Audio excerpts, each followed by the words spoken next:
গতকাল রাতে খাওয়ার সময় মাকে আমার এক্সের গল্পটা বললাম।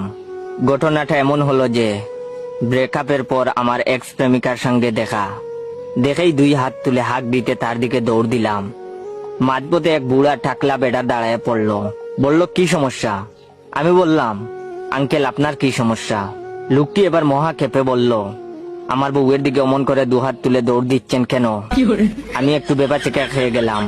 তারপর নিজেকে একটু সামলে বললাম, আপনার বউ কোনো কারণে একদিন আমাকে জুতা পেটা করেছিল, আজকেও যাতে না করে, সেই জন্য মাপ চাইতে যাইতেছিলাম। প্রেমিকা সব দেখে শুনে বলল, বাবু বাদ দাও তো, আজকে ফরেন জুতা পরে আসছি, ওইটা দিয়ে ওকে মেরে জুতার অপমান করব না। তখন আমার মা সব শুনে বললেন, বাদ দে। তারপর অনেকক্ষণ আমরা দুজনে চুপচাপ বসে আছি।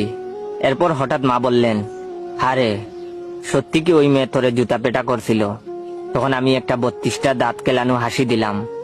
মা বললেন, ওই মেয়ের উচিত ছিল জুতা দিয়ে পিটায় তোর দাঁত ভেঙে দেওয়ার।